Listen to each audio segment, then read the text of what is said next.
Welcome, everybody, to Building Bridges, Discovering Your Path to Peace.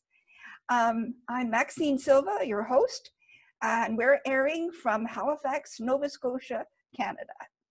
Today, we have a very special guest, Maneesha James from London in the UK. Welcome, Maneesha. Thank you, Maxine. Yes, and today the subject is going to be meditation. And the reason I wanted Maneesha to talk about this is because she's a meditation facilitator, a psychotherapist, and a writer, amongst many other talents.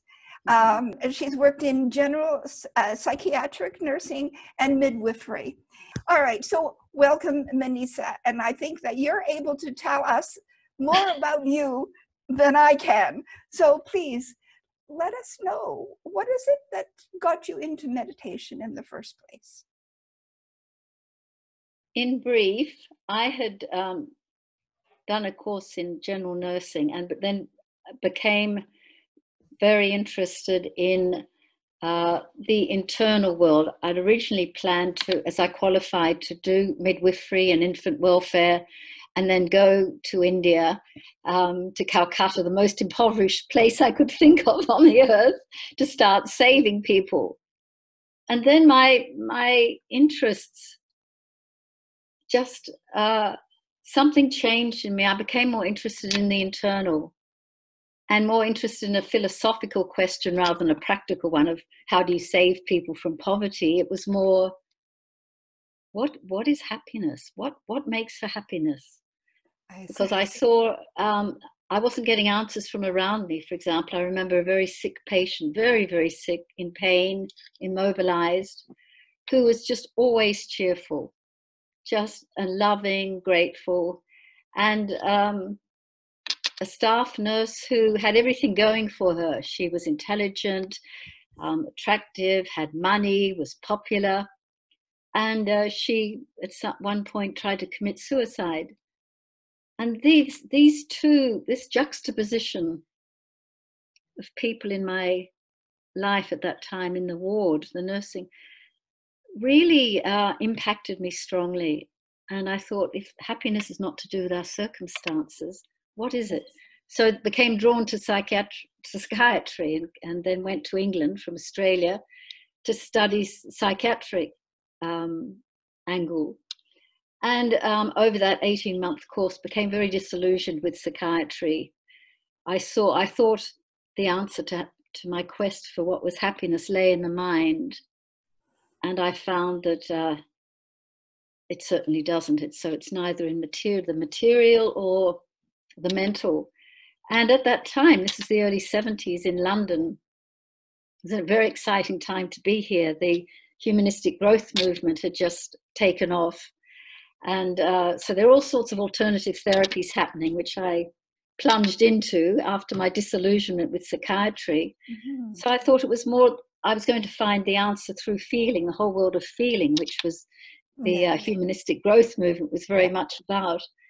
And then after a couple of years, juicy though that time was, it was also confined to the psychological. And I didn't find the answer there. So then I started looking around and not aware that I was on a sort of spiritual quest, though when I look back, yes, it's clear I was. It's like, Maxine, I was moving in spite of myself rather than because of myself. Later, I saw myself as like this sort of lumbering buffalo, just not that I'm a lumberer by any means. You know, and rather than having any sort of knowledge of where I was going, existence was sort of prodding me and saying, come on, dear, yes. move this way or go there. Yes. So I got involved a bit in Tibetan Buddhism, Sufism, Gurdjieff groups. And though I was meeting lovely people along the way and having lovely experiences, this force that was pushing the lumbering buffalo along that I was, just kept me moving.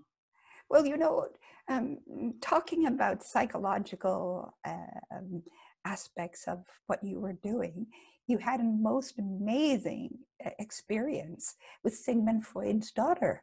Can you tell us about that? Yes, I mean that I saw, though, is psychological in that she was a child psychiatrist, and I was very excited when I heard, as an agency nurse when I was in London, I was going to be sent to be with her. Of course, I was tremendously cognizant of the honor. I couldn't believe this was happening to me, and that was an amazing time for her. But I would say it probably was more about certainly it was more about the spiritual, in as much as, well, I'll just backtrack a little bit. It was amazing to walk into Sigmund Freud's house in Hampstead, where he had actually lived, and to go up the stairs to her bedroom, passing his office on the right. I could just sort of hear and think, oh my God, Sigmund Freud's office. So I was really, I mean, the whole place for me was steeped in significance and history. And I thought, wow, I'm walking into history. That's what I felt. Yes. And Anna Freud's bedroom was covered in citations, and again and then a beautiful photo of her with her father walking out in a garden somewhere. So that was extraordinary. But it was really, I stayed with her first of all in the hospital, and then she was transferred home, and she apparently asked the agency for me. So that was lovely, of course, that I not only felt a connection with her, but it was clearly reciprocated. Yes. And so I was with her a few nights, and then one night I turned up and her day nurse said, we feel she probably won't last the night. So I sat with her. I was with her when she breathed her last, notified the rest of the household, bathed her, later was invited to her cremation at Golders Green crematorium. But it was really the most significant thing that came out of that meeting was when I went back to my apartment after she'd left her body. Yes. I had a shower and I was just going to go to bed, and then something said, sit. And I'd been a meditator for 7 years by this time. Just sit. So I sat in my living room, and you know, usually in meditation, when I close my eyes, I feel I'm going inside to the silence that's there. Yes. This time, it was like something descended on me, a light, very light, gossamer light blanket or shawl of silence. And I felt this was Anna Freud's energy. Yes. It was so, I'm just going tingly telling you about it. Yes.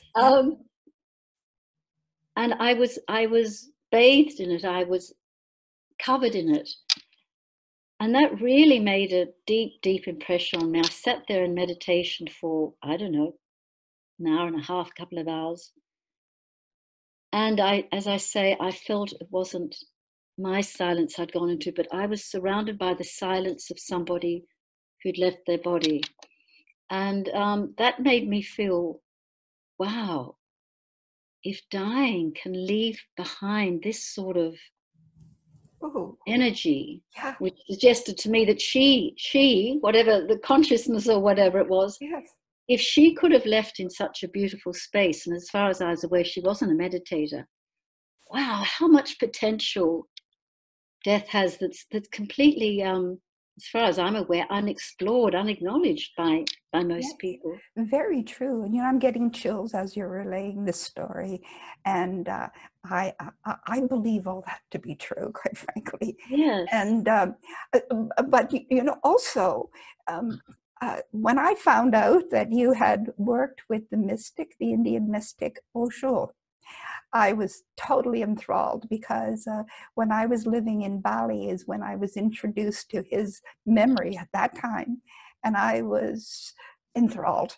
And a friend of mine who had suggested I learn more about Osho had a photograph of his hands in prayer, in mudra. Namaste. And, namaste. And I kept staring at those hands because I could feel the energy coming from them. So I can only imagine what it must have been like to have known him in person and worked with him all those years. Please tell us a little bit more about that experience. It's hard to just tell you a little bit more. I have actually written 3 volumes. Oh, there we are. With Osho. Further information. I don't know, in a word, extraordinary, just extraordinary. And the feeling over the, well, I've been a sannyasin for 45 years now. A sannyasin means follower. Yes. But I mean, a follower, not a follower, a seeker. And that's the old term for the traditional kind of seeker. But Osho has coined the phrase neo-sannyas, which is a new way, which isn't about renunciation of life, but in fact, just the opposite, about a total acceptance and the celebration, total participation in life. Yes, celebration, and that includes death. Yes. And that was one of the major experiences and learnings I had with Osho when I'd come as a nurse who'd had experience of being with people who were dying, of what we call laying out the body afterwards, and had the usual Western attitude of death's a catastrophe, it's a mistake, it's something to be sad about, it's grim. Yes. And a great loss. A great loss, yes, and for the dying person and those around them. And Osho, the first time that one of us was very sick and eventually died, he used that opportunity to talk about celebrating death, which was, of course, a complete turnaround for all of us there, most of us Westerns, but also the Indians too. Who ever heard of celebrating death? And over the years, we had the opportunity to learn how to not only celebrate life in all its facets, but also the part of life called dying. And that, along then with the experience of being with Anna Freud and with a sannyas who invited me into her house when she was dying of cancer and asked me to help her die in meditation, those 3 elements have put me on this path of extending my work beyond working with people to bring meditation to everyday living, which I still do, yes, to bring it into the dying process. Yes, yes. Well, you know, most people think that meditation is a way to relax the mind, the body, whatever, to get into that somnambulistic state, right? So is it necessary to relax, to meditate? And does relaxation come before meditation? How does that work? I think most people enter meditation because they can't relax, because they're stressed out. And certainly that's the way it's been advertised, by drawing people in, saying it'll help you to relax. There is far, far more to it than that. In relation to your topic around building bridges and addressing issues such as justice and understanding each other and so on, yes, I feel the value of meditation lies in, first of all, understanding that any outer bridge we form has to start with an inner bridge to ourselves. Yes. And essentially that's what meditation is, isn't it? Taking us. And that most of us, I think it's true to say, are very fractured inside, where we're all over the place. We're basically ruled by our minds. But then there's so many blocks, conditioned attitudes and beliefs that mean we're split inside. Yes. We're at war with ourselves, if you like. So, you know, the word yoga means union. Mm-hmm. And that's what meditation also is about. Yeah. As I see it, creating an integrated being. And only when that bridge has been crossed and we are integrated, that brings with it peace, relaxation, integrity, clarity, compassion, understanding, love, joy. Then, when we're at that point, then that becomes the foundation from which we move towards building bridges. Yes. Whether it's with our partner, our kids, our neighbor, Sure. our community, the world. Sure. Sure. Absolutely. Absolutely true. And now I know that you've been able to help and assist many people, not only in the consciousness of dying, but in living as well. So you have a website, yes? Yes. And it's www.osho Samasati. samasati.org, correct? Yes. We will put it Yes. well so people can contact you. And how do you use your meditative practice to help people? In person, online? How does it work exactly? I've been running workshops all over the world. Now, this is changing somewhat. I still go to India every year and run workshops there. I'm now looking at running online courses. I see. Yes, so meditation in living and dying. And in fact, there's one meditation I thought it might be beautiful to do together, because it's appropriate both for those of us who are in the full flush of health and life, and those who are approaching dying. Yes. Well, I think that would be a most appropriate and wonderful thing to do, Maneesha. Thank you. So if you would lead us into a meditation, I would be most grateful. Okay. And just to say, it's a meditation. It's called Fill the Heart with Peace. And it's appropriate for all of us, but particularly, and this is, I think, true of us when we're sick, dying, to address fear. Yes. Yes. So rather than trying to put aside your fear or rationalize it away or even go into it, this is a way of working with the opposite energy, if you like, the energy of love. Yes. The love that comes as a shadow of the peace of the heart. Yes. Yes, absolutely. So I suggest we take, do we have 10 minutes, Maxine? We have as long as we need for you. Okay, good. Do your stuff. All right. So your gig today. 10 minutes will give us a taste, I think. Yes. So make yourselves comfortable. Make sure you're not going to be disturbed. That might mean closing the door or letting people know in your household that you'd like to not be disturbed. Turn your phone off.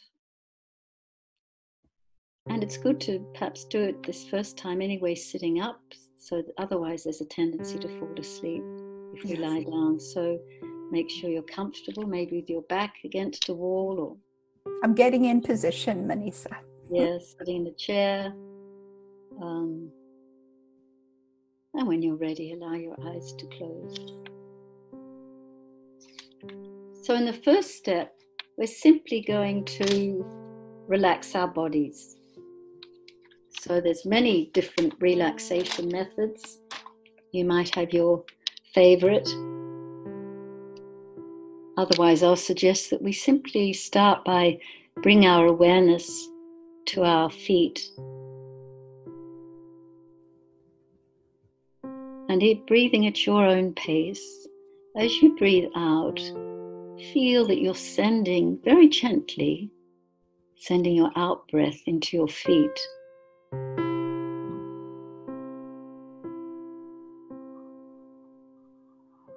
And as the out breath reaches your feet and moves beyond your feet, it can take with it any agitation, any tension that might be there.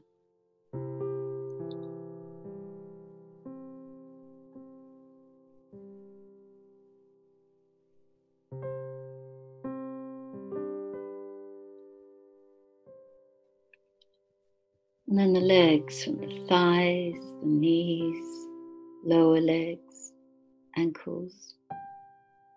Again, in your own time, with each out breath, breathing into your legs and feeling that as the breath finishes, leaves the body, it's taking with it any tension.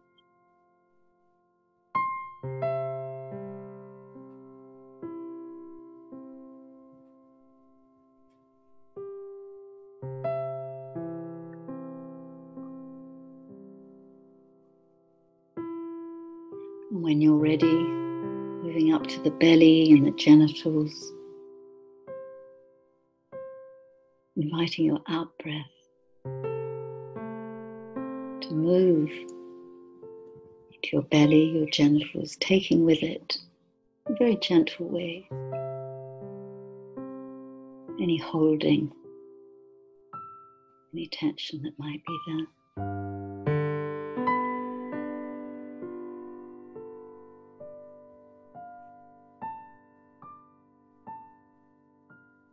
And then moving up to the shoulders and chest area, in your own time, in your own way. Letting go of any holding.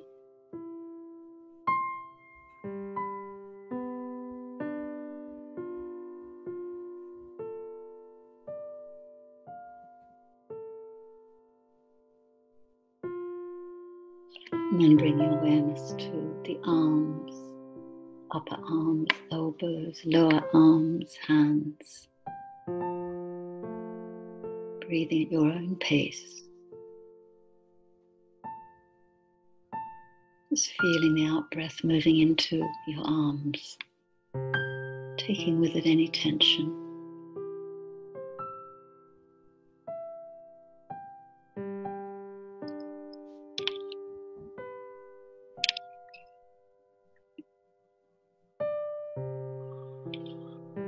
And the same with the neck area, the face, all over the scalp. The out-breath taking away any tension.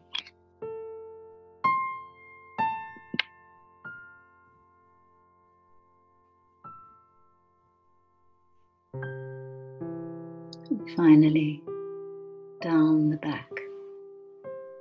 Your back right down to the sacrum. Each out-breath, melting any holding.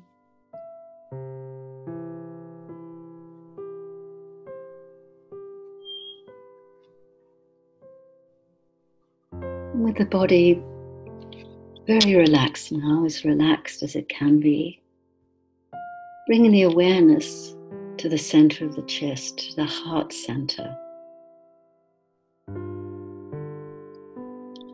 And just notice the feeling between the two armpits. Notice the feeling of peace there. So our focus has moved from the body to simply this area between the two armpits. Just letting our awareness rest here.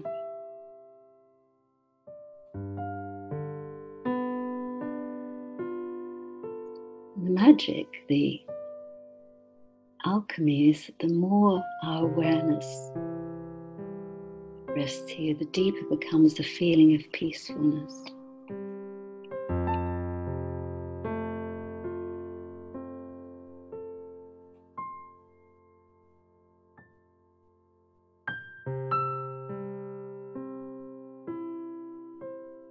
And then with each in-breath, you can feel you're bringing more peacefulness into the heart.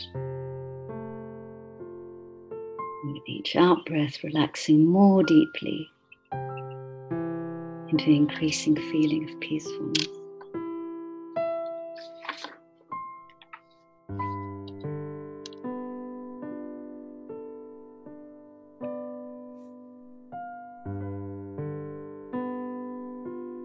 And by and by, you might begin to notice that with your awareness centered in the heart, the world seems far away, more and more dreamlike.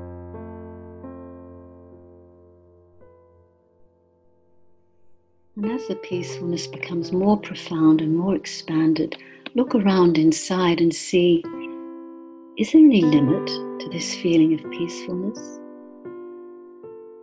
Any boundaries?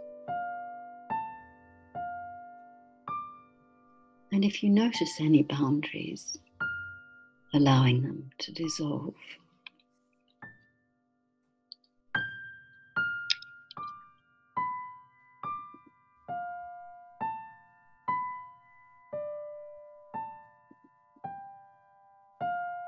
And allow the peacefulness to flow into the rest of your body, the whole body filled with peacefulness.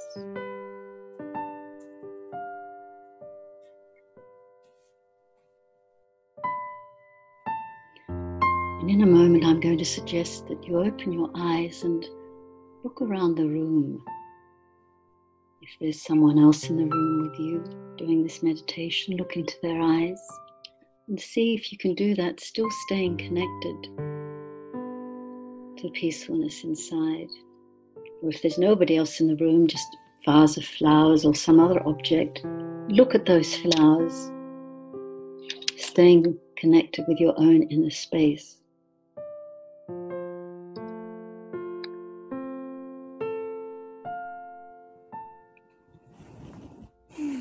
When you're ready, coming back, still staying in your heart.